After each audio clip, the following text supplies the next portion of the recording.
Okay, so we're going to look at random number generation and how this works. And I made a sequence here.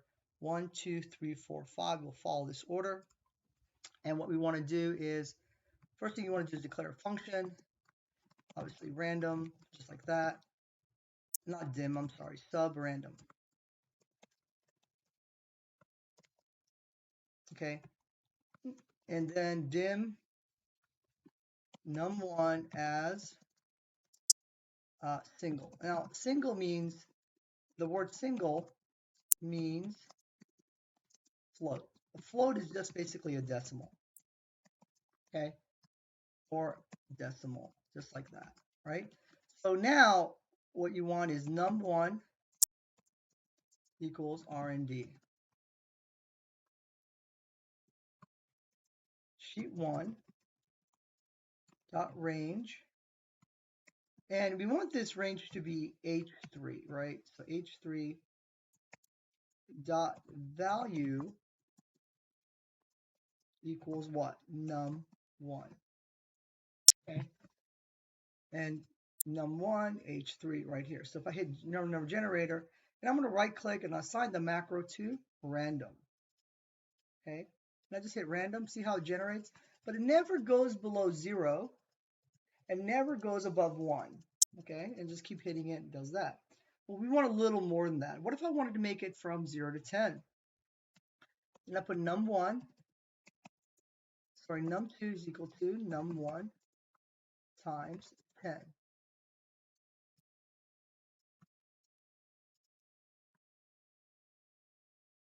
Sheet1 H4, okay, num2. So now you'll see, if I save it, as I hit the random, look, it's 10 times more than the value, right? Look at that. Okay, now I want this as an integer. So what do? Okay, I forgot to declare the variable here. Um, this is actually very forgiving in terms of Visual Basic. You really don't have to declare all of your variables, but this actually worked out well. So dim num3 as integer. Integer is just a basic number. So what do? All right, so I simply take num3 and I cast it to num2. It's the casting. So basically it turns this float into an integer. I save it and I just generate the number. And obviously I need to print it out. So let me move this out the way here. There we go. And we're going to call this page 5. Num3. Save it. There it is. See now how that 6 goes 0.654, right? Turns to 6.54, turns into a 6. Generating a number of numbers, right? But what if I wanted to go from 0 to 100? Okay, so we do the same thing. Again, dim num4. And num4 is equal to num2 times 10. Again, 10 times 10 is 100. So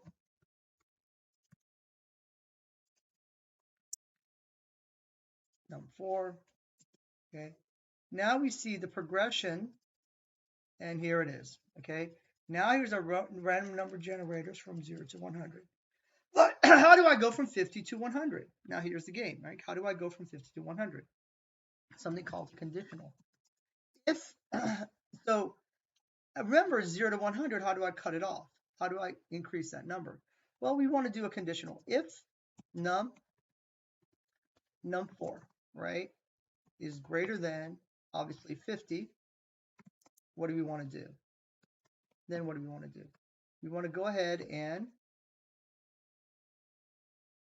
you just obviously want to, I'm sorry, so let's just do this. Num5,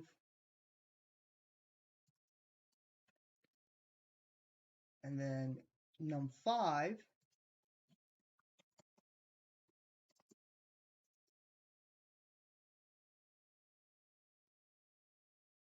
num5 is equal to num4, or we can just set, Let's change that to sheet 1.range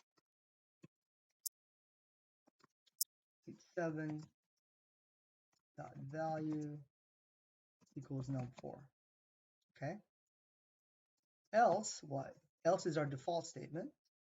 Else we set our sheet1.range. So if it's greater than 50, it's going to print it. If it's less than 50, right, we want to cut it off.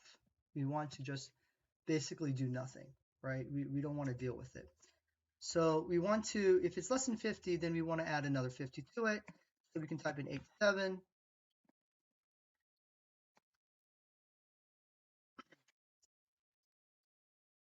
Dot value equal num4 plus 50. Okay, so actually you want to make this number, if it's greater than 50, you want to make it 100. Yeah, that'll work. So here, and then what we do is we do an end if. Okay, and we save it and watch. Look at that. So if it's greater than 50, right, 87 matches. But if it's less, oh, it becomes a 77. And this is how we generate random numbers. Okay, interesting project. Well, go study this and wait for the next lesson.